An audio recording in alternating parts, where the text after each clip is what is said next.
हाम्रो श्रम बजारबाट भारतीय श्रमिकले कति मूल्य लग्यो? त्यही काउरी रोपेर त्यही के अरे कोदो बोएर होइन लाखौँ आरोप गर्ने किसानहरू त छन्। पुगेकै होइन, यहाँ किन भागमण्ड नमिलेर एउटा आत्मनिर्भर बनाउने र राम्रो उत्पादन यहाँबाट बाहिर विदेश निकास गर्न सकियोस् भनेर केही न केही गर्नुपर्छ। पर्यटकीय क्षेत्रमा केही गर्नुपर्छ, उद्योगको क्षेत्रमा, त्यसपछि कृषिको क्षेत्रमा। यसले गर्दाखेरि गिरावट त एकदम भएको छ। सबै व्यवसाय त्रसित छन्। अस्तव्यस्त भएका उद्योगिक व्यवसायहरूतिर पुग्न सकेको अवस्था छैन र उद्योगिक व्यवसायहरू आफै जेने तेने आफ्नो गुजारा चलाउन उन्मुख भएको अवस्था छ। ऊर्जा शक्ति पर्याप्त छ, अब हामीले बेच्न सकिने छैन, खेर जानेवाला छ। अहिले पनि त्यहाँ उत्पादन भयो, त्यहाँको कति जापान जान्छ, बङ्गलादेश जान्छ। व्यवसायले धेरै मर्का परिरहेको अवस्था छ र विभिन्न अब अहिले चाहिँ उहाँहरूलाई अहिले हाम्रो सङ्गठन अन्तर्गत उहाँहरूलाई परेको पिरमर्का र व्यवसायमा परेको पिरमर्का हामीले यहाँ त्यो हिसाबले हामीले भने जस्तो चाहिँ फाइदा लिन सकिएन। चर्चा भन्योभन्दा बढी भएको छ। वनको उत्पादन सहजै रूपमा फर्निचरहरूले उत्पादन गर्न सक्ने भएको छैन। घर भाडा तपाईँको पोखराको भन्दा भिनाको भाडा धेरै महँगो छ। एउटा सटरको 28-30 रुपियाँ तिर्नुपर्ने अवस्था छ। आय आदानको एउटा विकल्प खोज्नको निम्ति गराएको बनेको संस्था हुँदो रहेछ। आफ्नै ठाउँमा श्रम गर्न लज्जास्पद हुने, लाज मान्ने। गण्डकी प्रदेश आर्थिक रूपमा समृद्ध भन्न धेरै लामो समय कुर्नु पर्दैन। आदि दर्शक नमस्कार, तपाईँ हेर्दै हुनुहुन्छ गोल्डन आई टेलिभिजनको मफसल आर्थिक आवाज हेर्दै हुनुहुन्छ। हामी विभिन्न जिल्ला, नगरपालिका र गाउँपालिका पुग्ने गर्दछौँ। त्यहाँका उद्योग व्यवसायीहरूको समस्या र के कसरी उहाँहरू अगाडि बढ्दैछन् यी कुराकानी राख्ने गर्दछौँ। आज हामी लमजुङ आइपुगेका छौँ। लमजुङको मध्य नेपाल नगरपालिकामा छौँ र यहाँका व्यवसायी उद्योगपतिसँगको कुराकानी यहाँ समक्ष राख्दैछौँ। मसँग हुनुहुन्छ नेपाल वन पैदावार उद्योग व्यवसायी महासङ्घका गण्डकी प्रदेशका अध्यक्षज्यू हुनुहुन्छ। म उहाँसँगको कुराकानी जोड्न चाहन्छु। म स्वागत गर्न चाहन्छु। प्रेमलाल श्रेष्ठज्यू हुनुहुन्छ। स्वागत सर यहाँलाई। धन्यवाद सर। आराम हुनुहुन्छ? ठिक छु। कस्तो छ वन व्यवसायीहरूलाई चाहिँ कतिको अप्ठ्यारो छ अहिले, कतिको व्यावसायिक उद्योग कसरी अगाडि बढ्दैछ? वन पैदावारमा आधारित उद्योगहरू अत्यन्त सङ्कटपूर्ण अवस्थामा, सङ्कटग्रस्त अवस्थामा अगाडि बढेका छन्। अहिले नेपालमै पाइने कच्चा पदार्थ वन पैदावार चाहिँ 2077 जेठ 15 को नेपाल सरकारको निर्णयले सालजातका प्रजातिहरू कटान, ओसार पसार लगायतका सबै बन्द गरिएको छ र अब जे जस्तो अवस्थामा छ सोही अवस्थामा राख्ने निर्णय भएको थियो भने हालै मात्र वैज्ञानिक वन व्यवस्थापन बाहेक अन्य प्रकारका चाहिँ अब कटान भएका अन्य प्रकारका कार्ययोजनाहरू, सामुदायिक वनका कार्ययोजनाहरू एक्टिभ गर्ने भर्खर मात्र निर्णय भएको छ। त्यसैले अहिले 1 वर्षदेखि अब यो पुरै विदेशी काठमा भर पर्नुपर्ने, नेपालमा भएका ठुलो वन स्रोतहरू चाहिँ कुहिएर सडेर नष्ट हुने खालको स्थिति चाहिँ अब भइरहेको छ। त्यसैले अब बिस्तारै अब यो वैज्ञानिक वन व्यवस्थापन, ठुलो जङ्गल चाहिँ वैज्ञानिक वन व्यवस्थापनमा गएको छ। त्यस सम्बन्धमा वैज्ञानिक वन व्यवस्थापन चाहिँ खारेज गरेको छ र त्यसको विकल्पमा के नीति अख्तियार गर्ने भन्ने नेपाल सरकारले निर्णय गरिसकेको छैन। त्यसले गर्दा वैज्ञानिक वनबाट उत्पादन भएका जुन वन पैदावारहरू छन्, काठहरू छन्, त्यो पुरै सडेर गइरहेको छ, खोलाले बगाएर लैरहेको छ भने वर्षमा लगभग चाहिँ 4 करोडदेखि 5 करोड CFT सम्म काठ विभिन्न विदेशी मुलुकहरूबाट खरबौँ रुपियाँको काठ आयात भएको छ। नेपालको सन्दर्भको कुरा गर्दा 11 देखि 13 करोड CFT सम्म काठ उत्पादन हुन सक्ने र देशमा चाहिँ 4 देखि 5 करोड CFT मात्र खपत हुने स्थिति र त ठुलो परिमाणमा विदेशले आयात गरेर अब एउटा राष्ट्रिय आय गर्न सक्ने स्थिति रहँदै राज्यकोले त्यो प्रकारले उपयोग गर्न नसकेको र ठुलो खालको चाहिँ एउटा सम्पत्ति नष्ट भएर गएको, प्राकृतिक स्रोत साधनलाई सही रूपमा उपयोग गर्न नसकेको अनुभूति भएको छ। हामी यहाँको लोकप्रिय टेलिभिजन गण्डकी यो गोल्डन आई टेलिभिजन मार्फत म सरकारसँग पुनः पनि आह्वान गर्छु, अनुरोध गर्न चाहन्छु। यस प्रकार राज्यका भएका स्रोतहरू उपयोग गर्न सकिएन भने राज्यले समृद्धि हासिल गर्न सक्दैन र यसलाई चाहिँ अब नमिलेका विषयहरू के हुन्, सही सदुपयोग गर्नु पर्यो भन्ने विचार यहाँको रहेको छ। सदुपयोग गर्नुपर्छ। जङ्गल भनेको एउटा खेती हो, त्यो एउटा उत्पादन भइसकेपछि त्यसलाई चाहिँ अब के अरे उपयोग गरेन भने त्यो नष्ट भएर जान्छ, नयाँ चाहिँ बिरुवाहरूले चाहिँ ठाउँ पाउँदैन। तपाईँको महासङ्घले यसलाई कसरी व्यवस्थापन गर्ने सोच बनाएको छ, अथवा चाहिँ जो चाहिँ बिना प्रयोग अथवा चाहिँ खेर गइराखेको काठलाई कसरी प्रयोग गर्न सकिन्छ? तपाईँको केही छ प्लानहरू, आयोजनाहरू? तपाईँको सङ्घको महासङ्घको? हामी देशमा 40,000 वा सोभन्दा बढी उद्योगहरू अस्तित्वमा छौँ र हामीले ठुलो सङ्ख्यामा हामीले 4 लाख वा सोभन्दा बढी रोजगार सिर्जना गरेका छौँ। अब खरबौँ रुपियाँ चाहिँ यहाँ लगानी भएको छ। अब देशमा गुणस्तरीय प्रकारको एउटा सालजातको काठहरू चाहिँ ठुलो परिमाणमा छ, तर सरकारको चाहिँ सही नीति सरकारले अवलम्बन नगरेकै कारणले देशको चाहिँ कच्चा पदार्थ अब यो नष्ट भएर जाने, विदेशबाट कम गुणस्तरको चिजहरू विभिन्न प्रकारको सेटिङमा भन्छौँ हामी, विभिन्न प्रकारको सेटिङमा कमिसनको चलखेलमा यसरी चाहिँ भित्रिएको छ र राज्यलाई कङ्गाल बनाउने कामहरू भएको छ। यो कुराको चाहिँ हामीले यो चाहिँ विरोध गर्न चाहिँ चाहन्छौँ।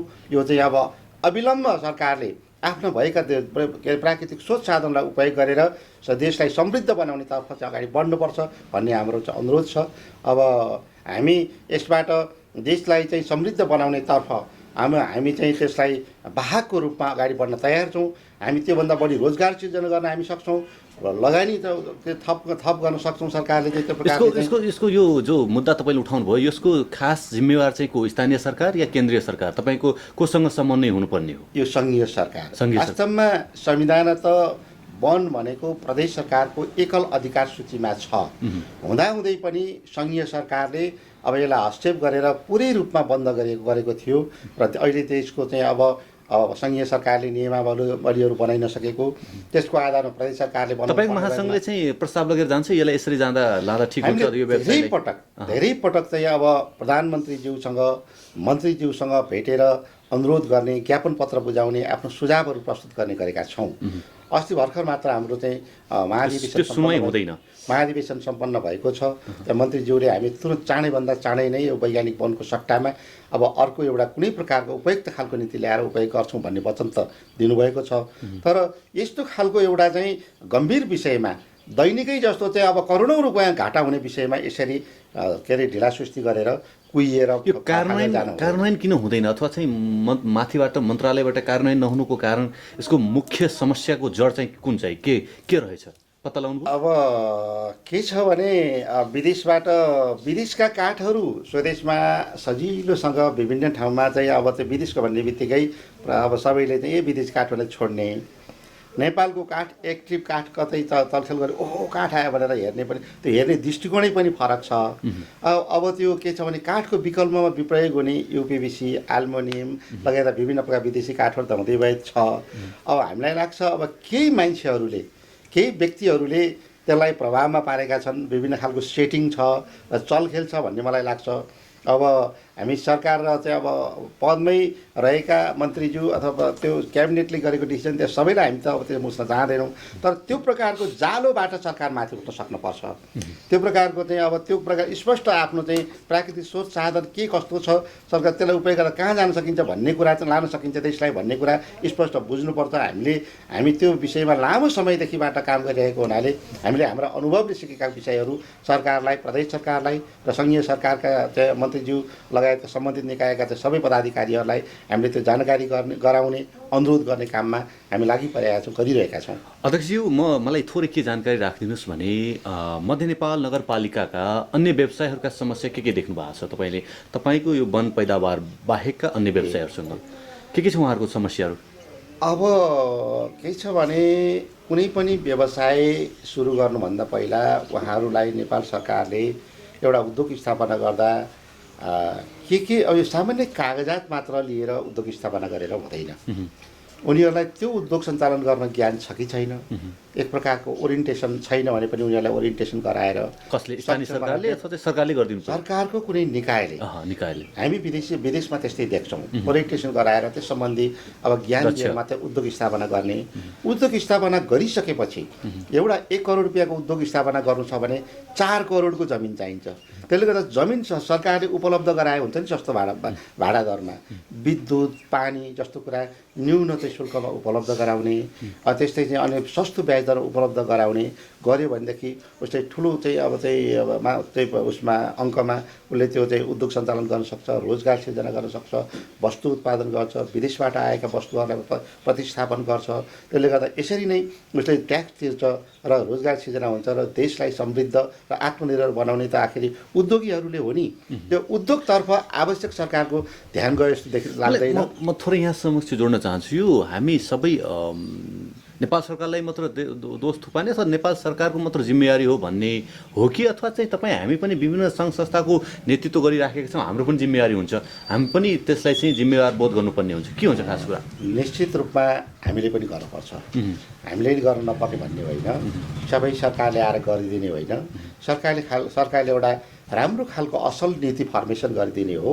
त्यसलाई अवलम्बन गरेर हामीले आफ्नो ठाउँबाट इमान्दारितापूर्वक के गर्न सकिन्छ भने हामीले पनि गर्ने हो।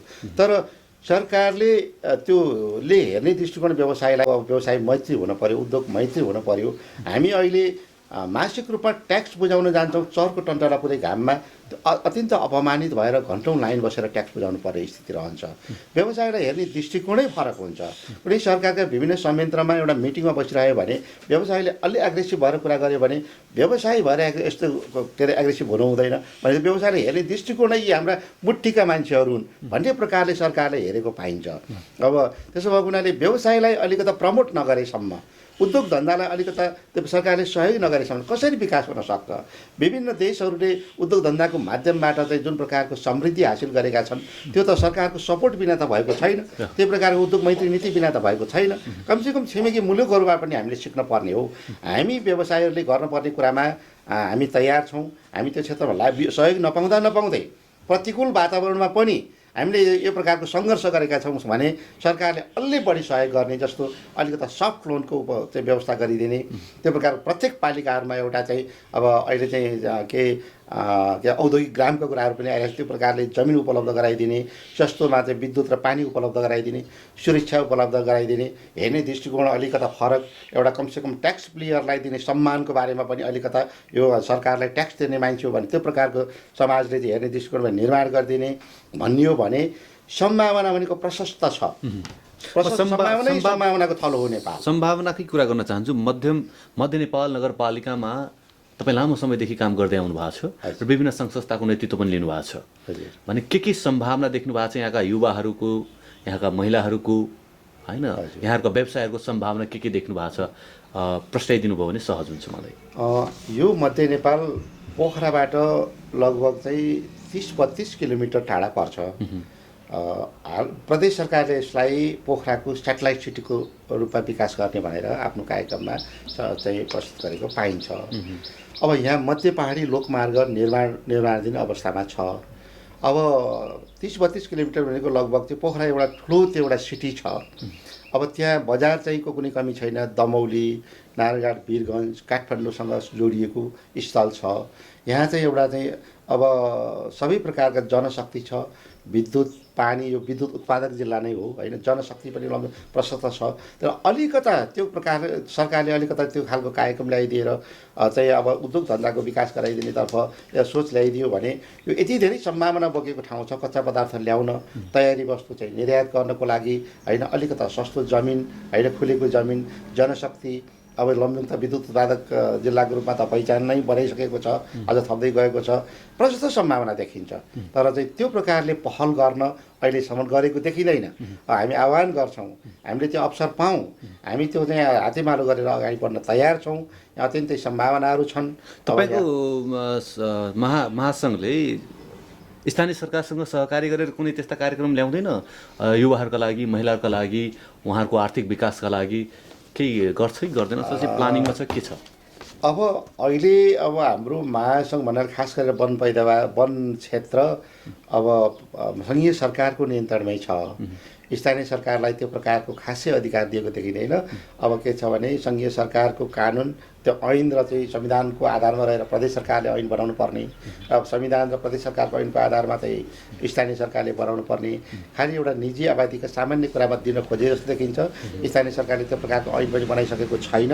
त्यसले गर्दाखेरि अहिले स्थानीय सरकारसँग त्यस्तो कुनै प्रकारको स्थानीय सरकारले यो क्षेत्रमा काम सुरुवात नगरेको हुनाले कानुन त अधिकार प्राप्त गरि नसकेको हुनाले स्थानीय सरकारसँग हामीले त्यस्तो चाहिँ वन मैदान क्षेत्रमा त कुनै जस्तो काम के अरे कुराकानी भएको छैन।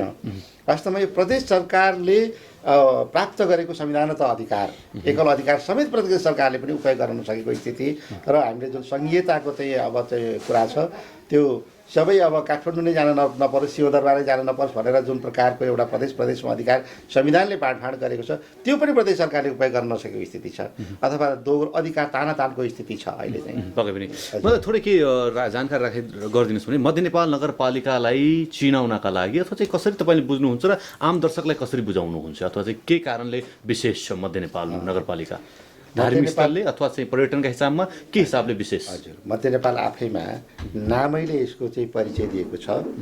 नेपालको मध्य भागमा परेको पूर्व पश्चिम उत्तर दक्षिणबाट मध्य भागमा परेको हुनाले यो नगरपालिकाको नाम मध्य नेपाल नगरपालिका रहेको हो। त्यसैले यस्तो एउटा मिडल पोइन्टमा रहेर सबै सडकहरू पृथ्वी राजमार्ग नजिक पर्छ, मध्य पहाडी लोकमार्ग यसलाई चिरेर गएको छ। त्यस्ता मध्य पहाडी लोकमार्ग र पृथ्वी राजमार्ग जोड्ने सम्पूर्ण अरू चाहिँ गुणस्तरीय सडकहरू निर्माण भएका छन्।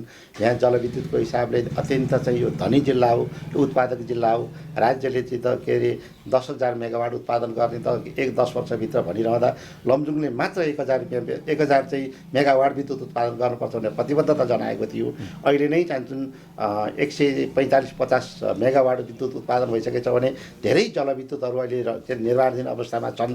अब जनशक्ति पनि अब त्यतिकै यहाँ विदेशी नै जनशक्ति प्रशस्त मात्रामा छन्। गुरुङ समुदायहरूको पहिल्यैदेखिबाट यो चाहिँ ब्रिटिस आर्मीमा इन्डिया आर्मीमा जानेहरूको सङ्ख्या अत्यन्त ठुलो छ।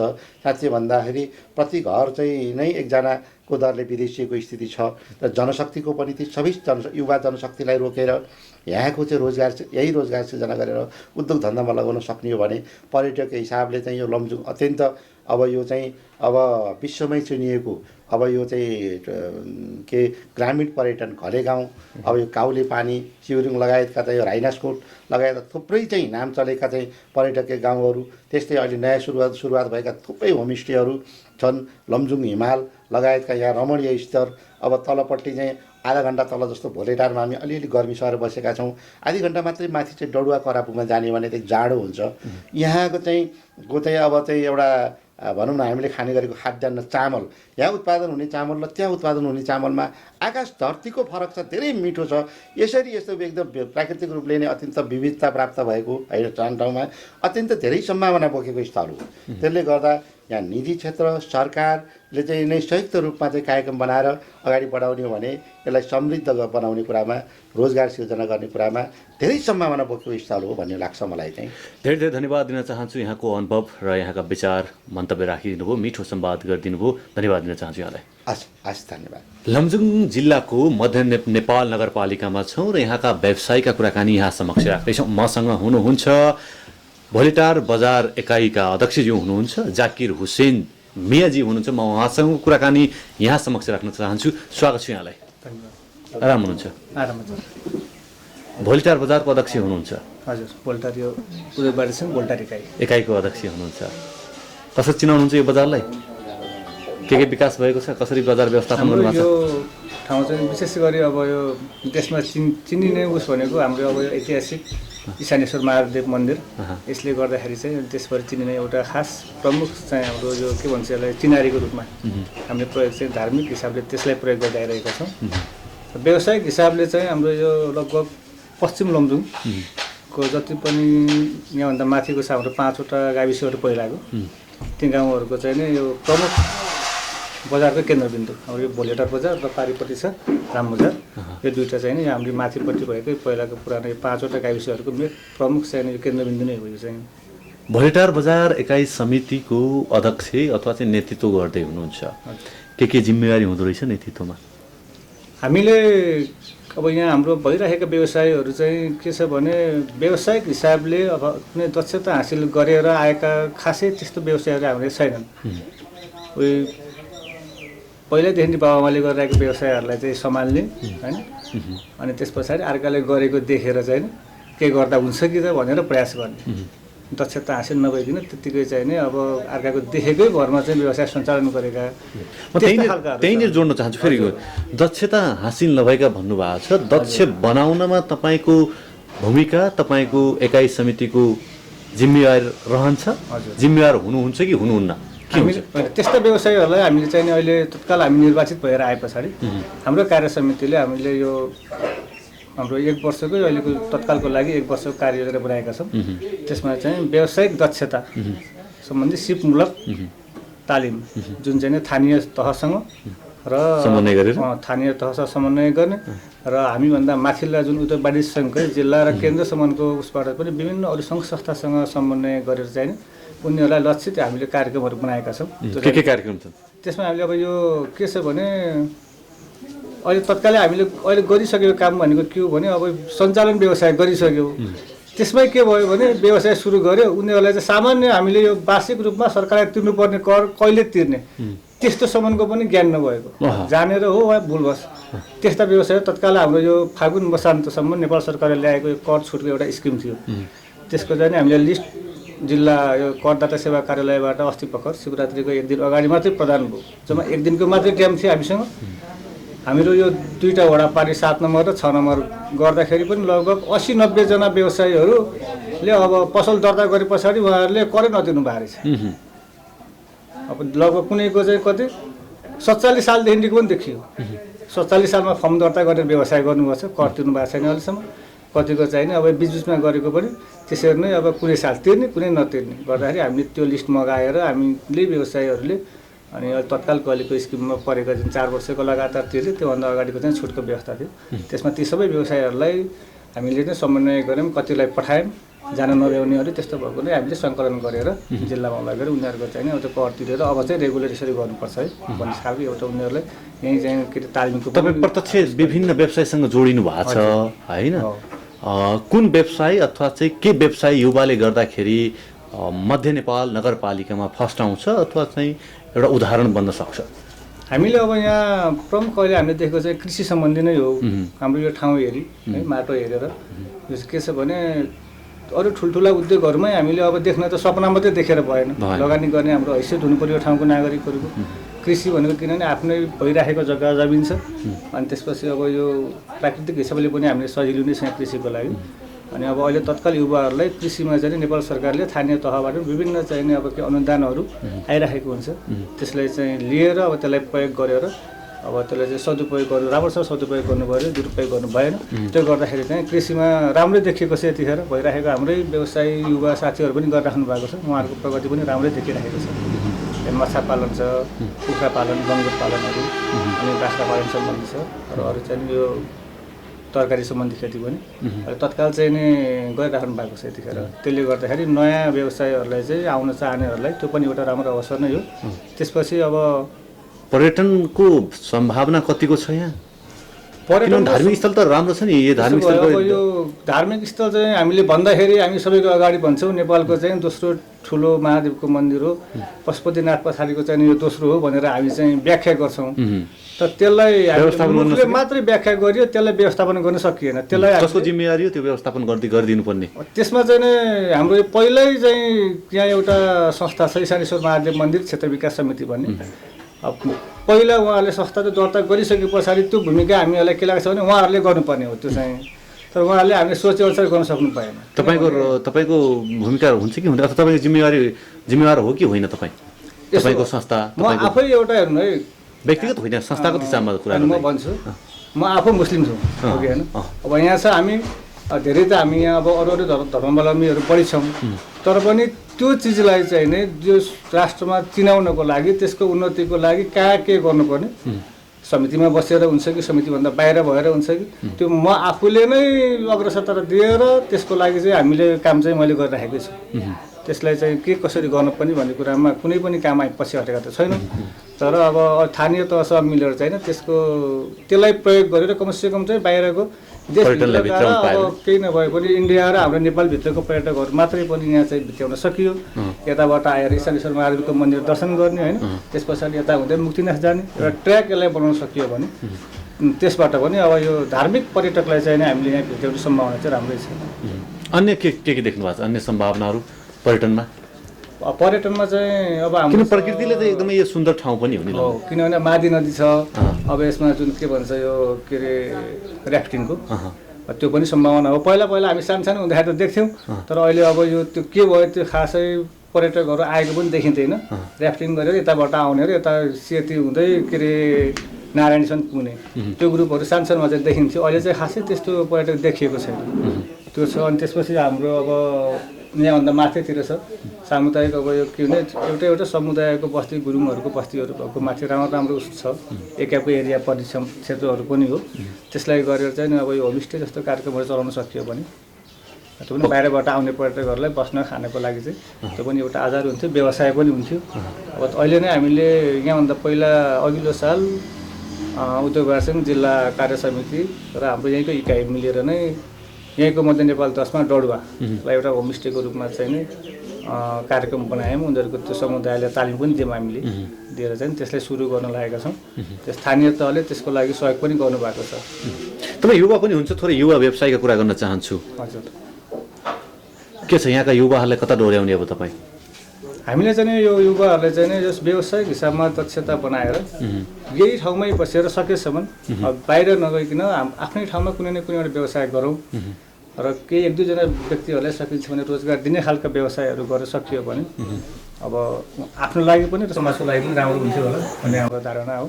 र त्यही अनुसारको हामीले जो समुदायमा मिलेर उहाँलाई प्रत्यक्ष रूपमा भेटेर पनि सल्लाह सुझाव चाहिँ दिने गरेकै छौँ। यसो गरौँ, यसो गर्दाखेरि राम्रो हुन्छ। युवाहरू आउँछन्, युवाहरू चाहिँ कस्ता छन् यहाँका युवाहरू? अथवा चाहिँ व्यवसायतिर जाने, रोजगारतिर जाने त्यो स्वभावको छ कि कस्तो खालको छ? के छ यहाँ राजनीतिकतिर बढी इन्ट्रेस्टेड भएका, त केतिर बढी सक्रिय छन्?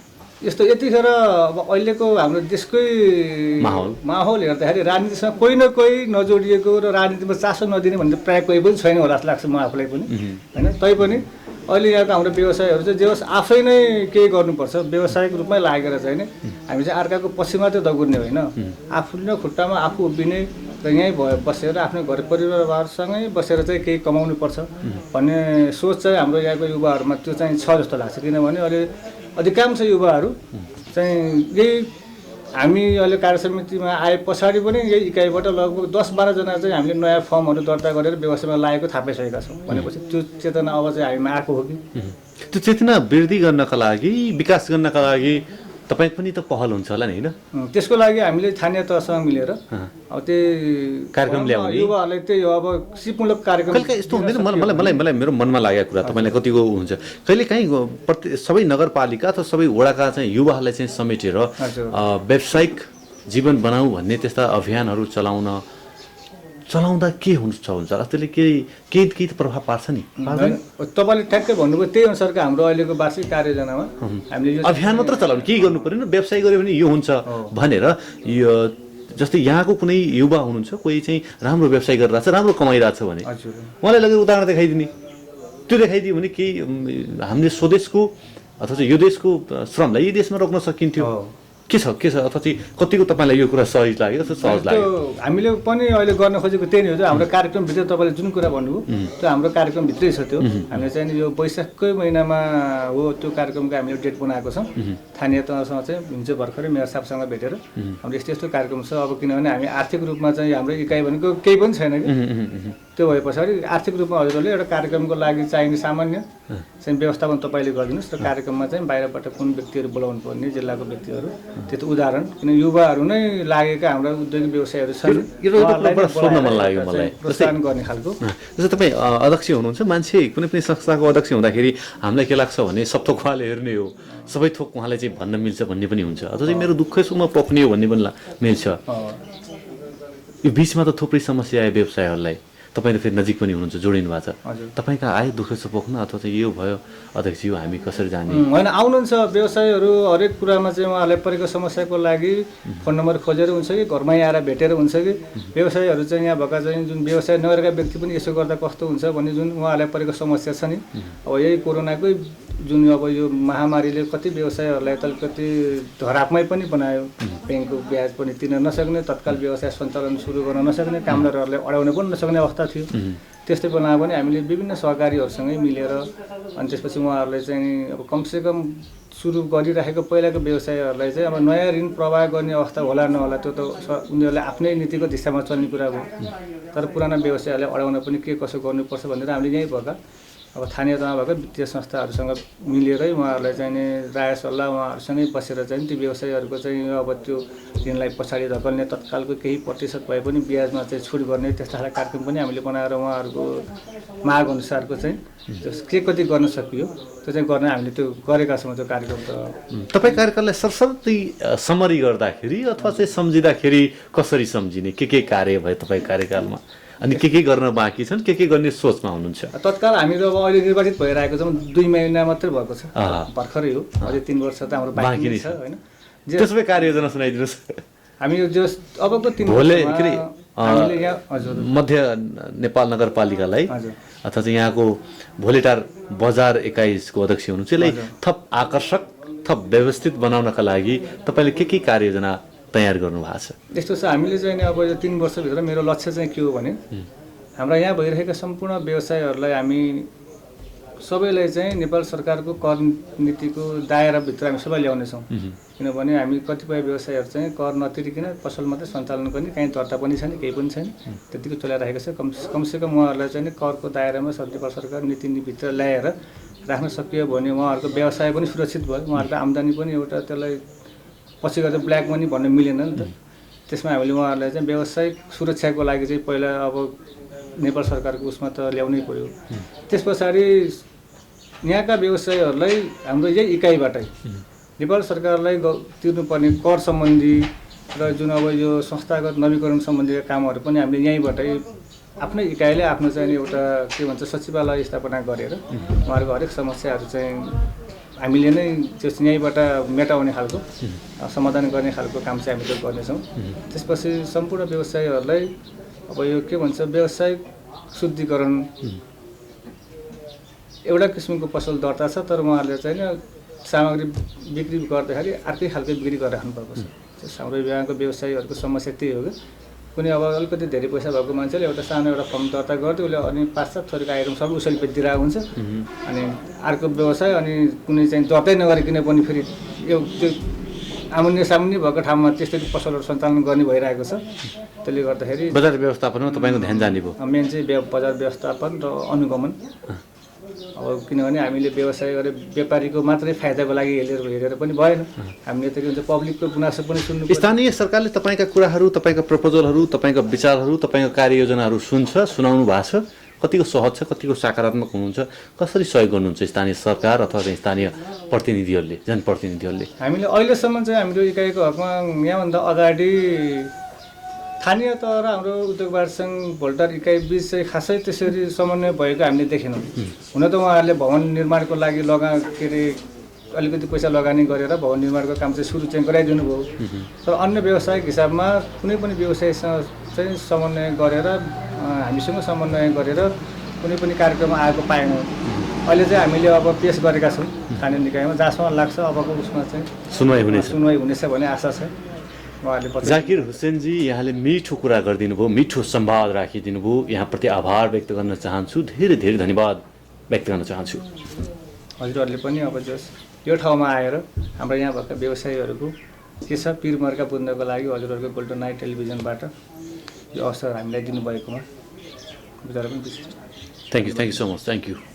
आदरणीय दर्शकबिन, तपाईँ हेर्दै हुनुहुन्छ गोल्डन नाइट टेलिभिजनको प्रस्तुति मफसल आर्थिक आवाज हेर्दै हुनुहुन्छ। यहाँ समक्ष हामीले लमजुङ मध्य नेपाल नगरपालिकाका आर्थिक कुराकानी राख्यौँ भने अहिले पनि छोटो व्यापारिक विषयमा जान चाहन्छु, त्यस पश्चात पुनः उपस्थित हुने नै छौँ, प्रतीक्षा गर्नुहोला। Hello students, are you planning for abroad study for your bright future? No need to worry about it. We provide you the best IELTS, TOEFL, PT course for fulfill your dream to study in Australia, America, Canada, Europe or Japan. The best and counseling service about your choice of the study with any destination of the world. Visit us at our office, Genius Education and Multi-Service Prali, New Road, Darbar Marga, Pokhara. Contact us 061 530 711. Mobile 98460 44555.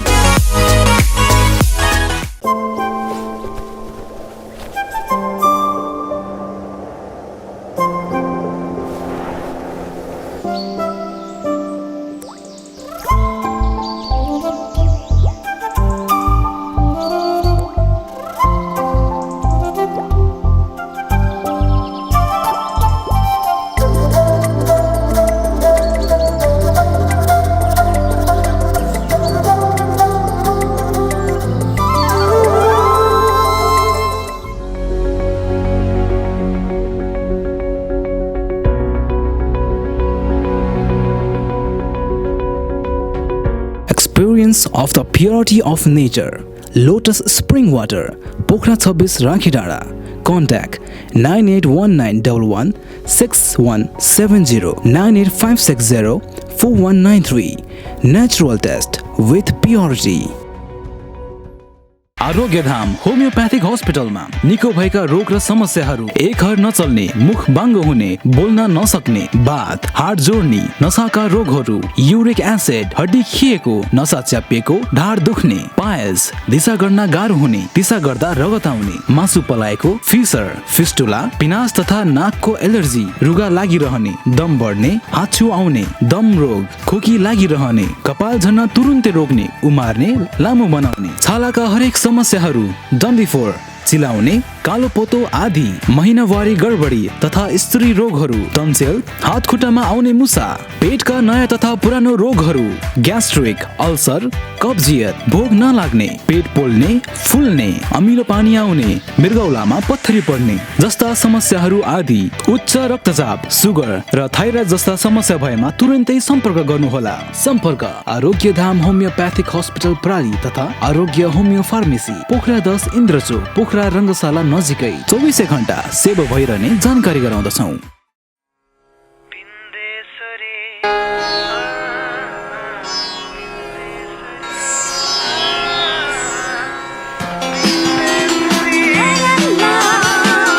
एउटा मेरो मन छ, सिँगार्छु म यसलाई, एउटा मेरो मन छ, सिँगार्छु म यसलाई, उसले भनोस् तिमी जुन हौ, तिमी फुल हौ, तिमी नै माया। Bindesuri Home Center and Furniture. Furniture for all.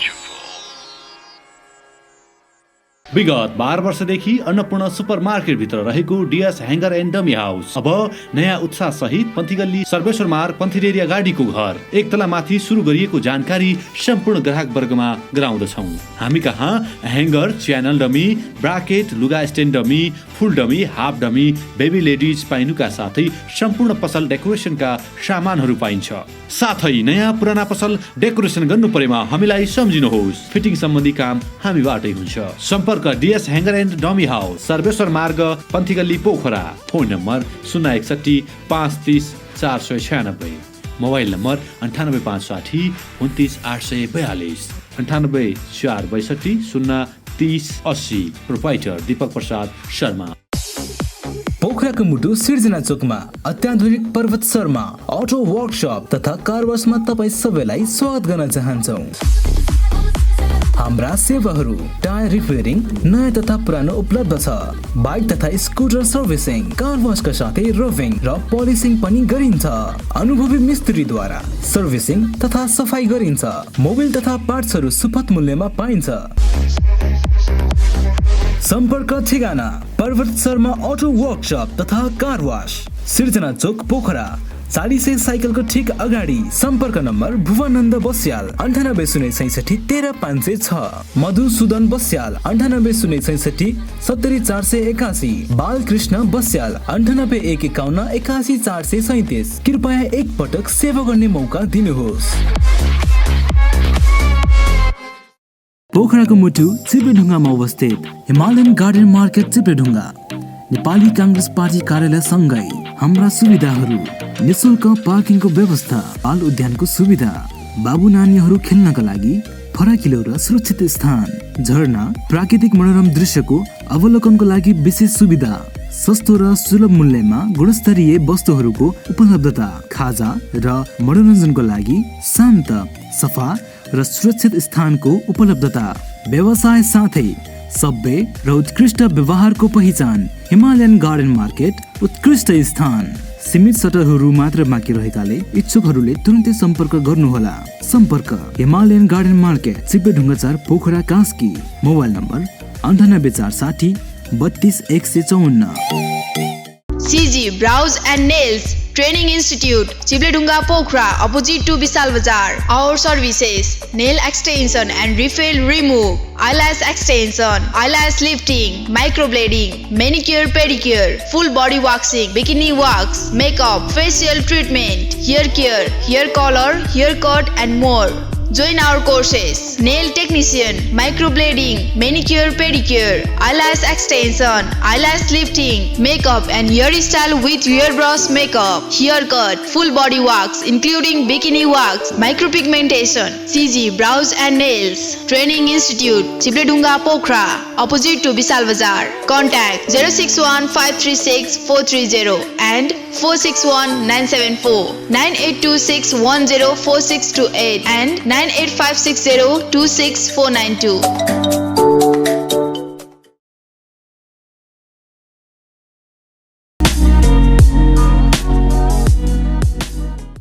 पुनः स्वागत छ। तपाईँ हेर्दै हुनुहुन्छ गोल्डन आई टेलिभिजनको प्रस्तुति मफसल आर्थिक आवाज हेर्दै हुनुहुन्छ। मसँग हुनुहुन्छ सरोज पौडेलजी हुनुहुन्छ, जो भोलेटार बजार इकाइ समितिका सचिव हुनुहुन्छ। कसरी आर्थिक गतिविधि अगाडि बढ्दैछ, म उहाँलाई स्वागत गर्न चाहन्छु। स्वागत छ यहाँलाई। धन्यवाद सर। आराम हुनुहुन्छ? हजुर सर। युवा व्यवसायी पनि हुनुहुन्छ र बजार इकाइ समितिको तपाईँ सचिव पनि हुनुहुन्छ।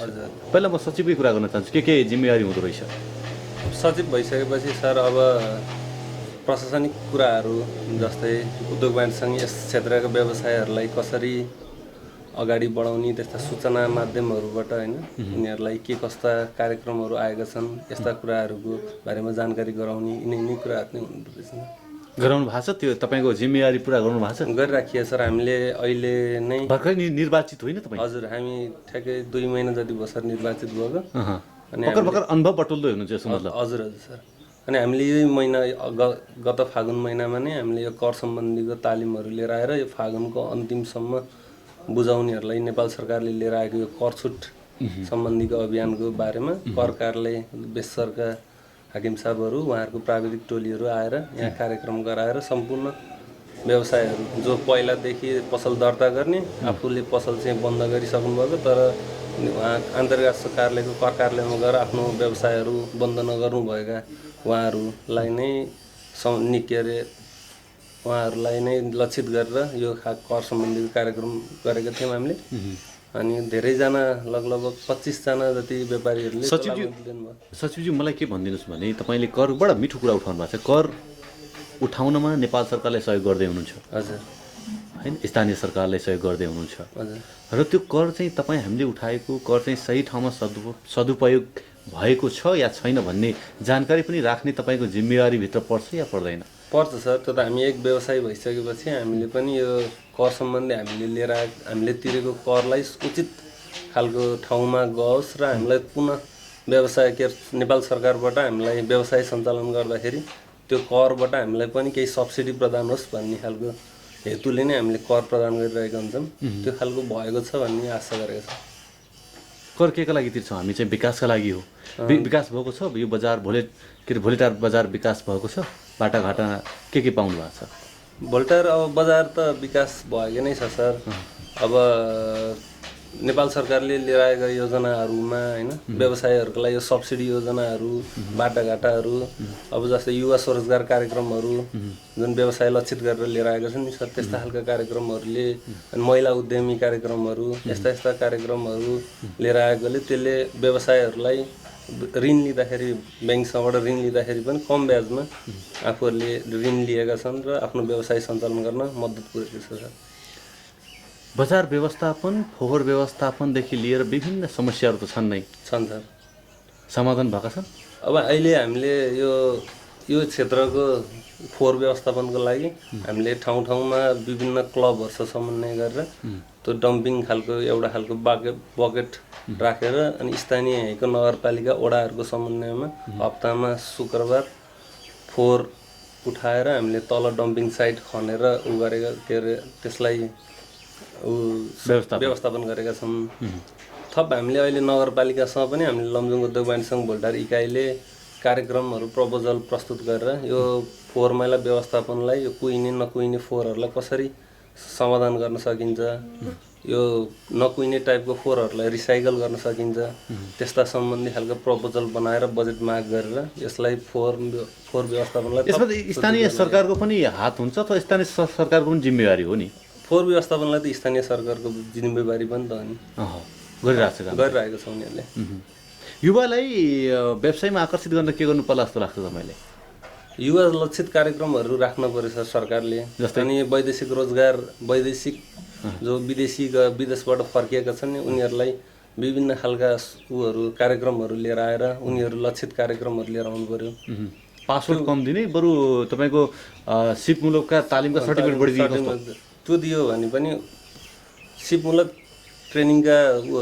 सर्टिफिकेटहरू दियो भने पनि त उनीहरू आफूसँग सिप भयो भने त उनीहरू किन जान्छन् त विदेश त्यो कमाउने पैसा आफ्नै घर परिवारमा बसेर आय अर्जन हुन्छ भने उनीहरू यहीँ नै गर्छन् नि आफ्नै देशमा गर्छन् भन्ने लाग्छ मलाई चाहिँ तपाईँ युवा पनि हुनुहुन्छ यहाँका युवाको विषयमा धेरै थोरै जानकारी पनि होला कुन व्यवसायमा यहाँका युवाहरू बढी आकर्षित देख्नु भएको छ अथवा यहाँका युवाहरू के कामतिर बढी दौडधुप गर्छन् यहाँका युवा व्यवसायहरू धेरै त कन्स्ट्रक्सन फिल्डमा अनि यो मेटल उद्योगहरू यस्तामा अनि प्लम्बिङ अनि वायरिङको अनि यो रङहरू लगाउने कामहरू हुन्छ नि यस्तो खालको काममा चाहिँ युवाहरू धेरै लागेका छन् यस्ता क्षेत्रमा चाहिँ सरकारले चाहिँ थोरै स्थानीय सरकारले लगानी गरिदियो भने युवा त साँच्चै विकास गर्छ अथवा चाहिँ युवाले चाहिँ बाटोघाटो विकासमा त एउटा मुहानै ल्याउँछ नि होइन ल्याउँछ जस्तो लाग्छ सर मलाई पनि किनभने दक्ष जनशक्ति बाहिर जान्छ त्यही भएर चाहिँ देश विकास नहुन सक्यो कि अथवा स्थानीय विकास नहुन सक्यो दक्ष जनशक्ति बाहिर गएको कारणले गर्दाखेरि नै स्थानीय विकास हुन नसकेको देशको विकास नहुन सकेको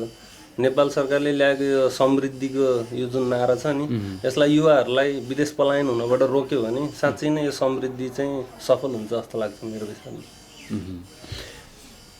नाम नै बडा मिठो छ मध्य नेपाल नगरपालिकालाई अथवा चाहिँ यहाँको यो भोलिटार बजारलाई सुन्दर र आकर्षक बनाउनमा अबको तपाईँको भूमिका कस्तो रहने अब मध्य नेपाल नगरपालिका 3 वर्ष फेरि तपाईँसँग समय छ बल्ल सुरुवात भएको छ होइन अब मध्य नेपाल नगरपालिकालाई सुन्दर र आकर्षक बनाउनका लागि सर मध्य नेपाल नगरपालिकाभित्र अहिलेसम्म एउटा पनि त्यस्तो खालको मध्य नेपाल नगरपालिकालाई चिनाउने खालका उद्योगहरू अलि ठुला खालका उद्योगहरू कुनै पनि छैनन् सर त्यस्ता खालका उद्योगहरूलाई मध्य नेपाल नगरपालिकाले सपोर्ट गरेर त्यस्ता खालका उद्यमीहरू कोही छन् भने उनीहरूलाई यो क्षेत्रमा लिएर आएर उद्योग सञ्चालन गर्न दियो भने नगरपालिकाको पनि विकास हुन्छ र देशकै विकास हुन्छ जस्तो लाग्छ सर मलाई अघि एउटा मिठो कुरा उठाउनु भएको थियो तपाईँले महिला उद्यमीका कुरा उठाउनु भएको थियो हजुर कतिका छन् महिला उद्यमीहरू तपाईँले देख्नु भएको छ हाम्रो किनभने तपाईँ सबैसँग प्रत्यक्ष जोडिनु भएको छ कति छन् हाम्रो यो भोल्टार इकाइ अन्तर्गत 65-70 जना महिला उद्यमीहरू हुनुहुन्छ उहाँहरूले आफ्नो व्यवसाय सञ्चालन गरिरहनु भएको छ महिला व्यवसायी हुनुहुन्छ महिला व्यवसायहरू हुनुहुन्छ अहिले महिलाहरूलाई पनि नेपाल सरकारले विभिन्न खालका महिला व्यवसायहरूमा पनि बिना 5% ब्याजमा महिला उद्यमी कर्जाहरू पसल दर्ता गर्दाखेरि कम शुल्कमा व्यवसाय दर्ता हुने खालकाहरू यस्ता खालका योजनाहरू लिएर आएको हुनाले महिलाहरू पनि अब व्यवसायमा अलि आकर्षित भएका हुन् कि अलि महिलाहरूले पनि अब केही गर्नुपर्छ कि भन्ने खालको लागेको छ जस्तो लाग्छ मलाई सर महिलाको यो जनसङ्ख्या वृद्धि गर्नका लागि व्यावसायिक क्षेत्रमा के गर्नु पर्ला अथवा चाहिँ तपाईँको भूमिका के रहने तपाईँको संस्थाको भूमिका के रहने महिलालाई विभिन्न खालका यस्ता खालका यो व्यवसाय सम्बन्धी खालको ज्ञानहरू अनि यस्ता खालका ट्रेनिङहरू उपलब्ध गरायो भने चाहिँ महिलाहरू अलिकति यस्तो व्यवसायमा लाग्छन् कि भन्ने मलाई लाग्छ सर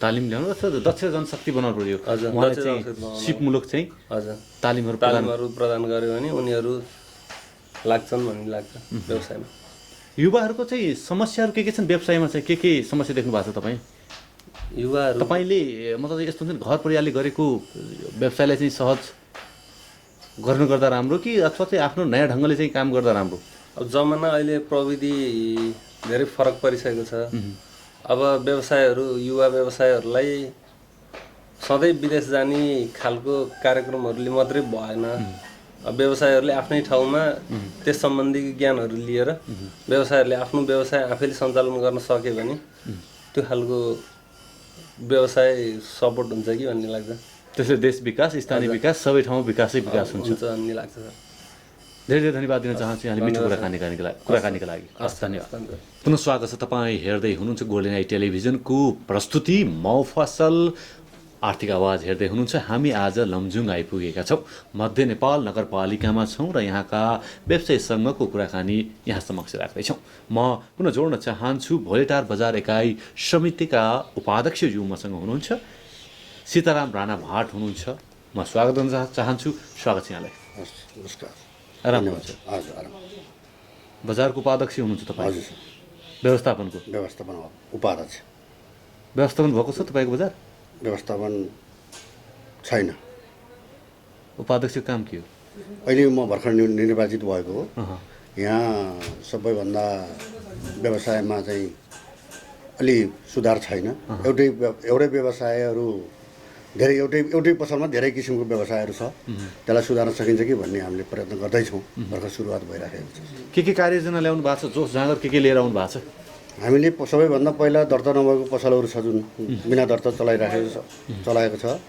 सरकारबाट कर नलिकन त्यस्तोलाई पहिला करको दायरामा ल्याउने त्यसपछि बजार अनुगमन गराउने अब हामीले मात्रै पहल गरेर हुने रहन्छ त्यसमा अब मिल्दो रहन्छ स्थानीय सरकारको पनि आवश्यकता पर्ने देखियो यहाँ त्यसपछि अब बिचमा जस्तै एउटै पसलमा पसल एउटा नाम गरेर दर्ता गरेको छ अब व्यवसाय धेरै गरेको छ त्यसले त्यसैकोमा किनारा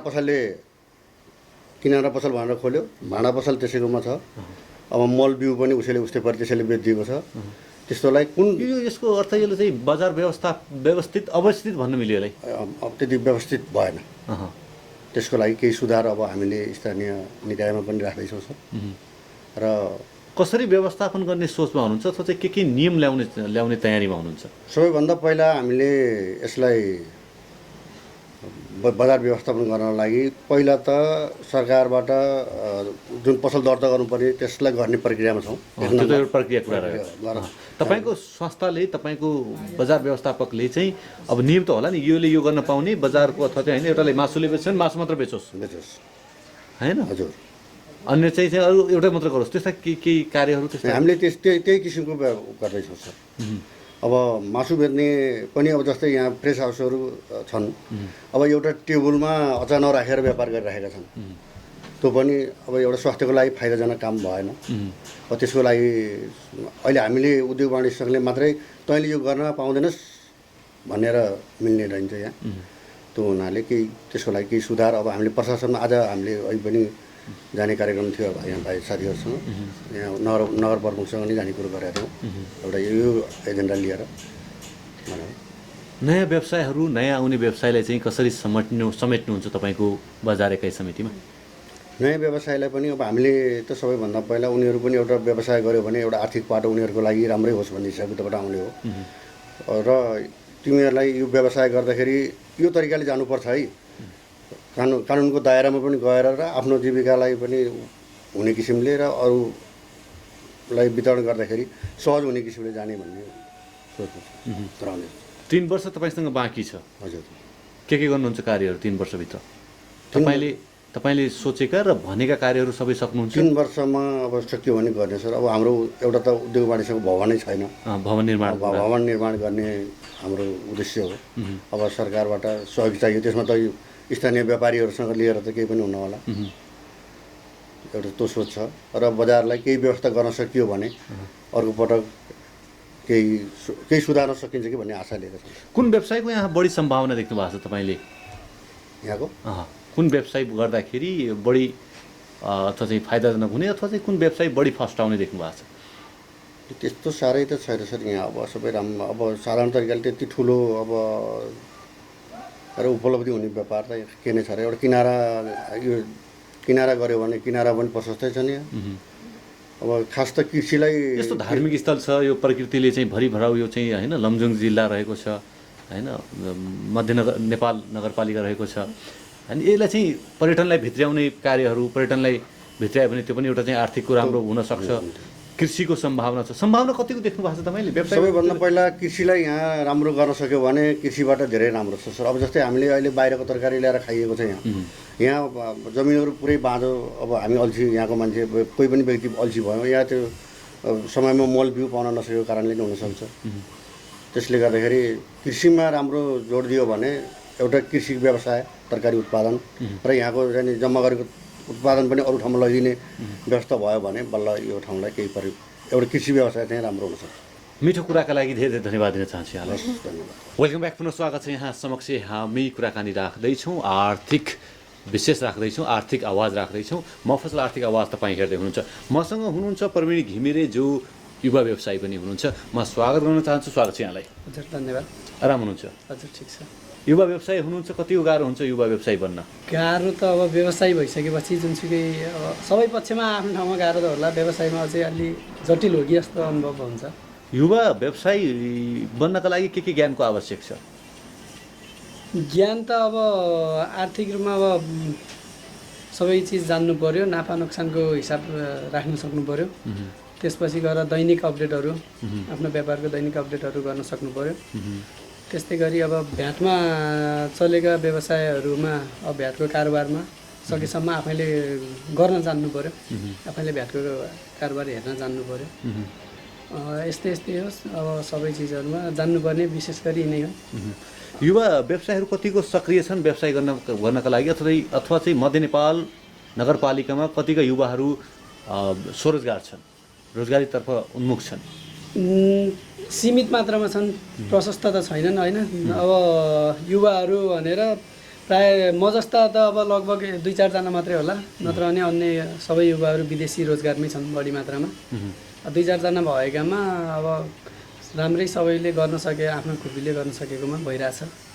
हाम्रो श्रम अथवा चाहिँ स्वदेशमै आफ्नो युवाहरूको श्रमलाई चाहिँ यतै रोक्न सकिँदैन, अथवा चाहिँ यही देश, यही नगरपालिकालाई चाहिँ विकासमा लगानी गर्न सकिन्छ कि सकिँदैन तपाईँको विचारमा? त्यो गर्न सकिन्छ, सबै युवाहरूलाई रोक्न सकिन्छ। हाम्रो यहाँ अब नहर सिँचाइ भएको ठाउँ छ, नहर छ, राम्रै नहर छ, तर नहरको राम्रोसँग अब निर्माण कार्यहरू, अब छेदविच्छेद भएकाहरू राम्रोसँग बनाउन सक्यो भने कृषिबाट हाम्रो यहाँ राम्रो आम्दानी लिन सक्ने, सबैलाई रोजगार पुग्न सक्ने ठाउँ छ। कृषिको लागि असाध्यै उपयुक्त ठाउँ जस्तो देखिन्छ। अब पशुपालन व्यवसायहरू युवाहरूले गर्दाखेरि धार्मिक स्थलले पनि यो क्षेत्रलाई चिनाएको छ। धार्मिक स्थलले अब कर्पुटार इशानेश्वर महादेवले चिनाएको छ। इशानेश्वर महादेव हामीसँगै जोडिएको, एउटै नगरपालिका वाडा जोडिएको भयो। पर्यटन व्यवसायलाई चाहिँ कसरी प्रबन्धन गर्न सकिन्छ? पर्यटन व्यवसायको मामिलामा हामीसँग 2टा नदीहरू छन्। मिदिम नदी सानोमा ठिकैको छ, र एउटा मादी नदी छ जहाँ ऱ्याफ्टिङको सम्भावना देखिन्छ। अनि त्यसपछि पर्यटनको क्षेत्रमा अरू भन्नुपर्दा अब भ्यू टावर निर्माणहरू अब कास्कीबाट देखिने, र हामीहरूको यहीँ सँगै जोडिएको यता राइनास्कोट भ्यू टावर छ, त्यहाँबाट यिनीहरूमा नि पर्यटनको लागि पनि आकर्षक ठाउँहरू प्रशस्त रहेको छ, प्रशस्त सम्भावना रहेको छ। परमिरजी, यहाँले चाहिँ आफ्नो समय उपलब्ध गराउनु भयो, मिठो कुरा गरिदिनु भयो, धन्यवाद दिन चाहन्छु। हजुर, हस्, धन्यवाद। आदरणीय दर्शकबिन, आज हामी छौँ लमजुङको मध्य नेपालमा छौँ, मध्य नेपाल नगरपालिकामा छौँ। यहाँ समक्ष यहाँका व्यवसायका सुख दुःखका कुराकानी राखिसक्यौँ, र अर्को हप्ता नयाँ श्रृङ्खलामा पुनः भेटघाट हुने नै छ। विभिन्न जिल्ला नगरपालिका गएर त्यहाँका व्यवसायिका कुराकानी र आर्थिक गतिविधि लिएर उपस्थित हुने नै छौँ। यतिन्जेलसम्म यो कार्यक्रमलाई निर्देशन गरेर साथ दिनुहुने निर्देशक चिरञ्जीवी भुर्तेलप्रति आभार व्यक्त गर्दै म देवेन्द्र बिदा चाहन्छु। नमस्कार।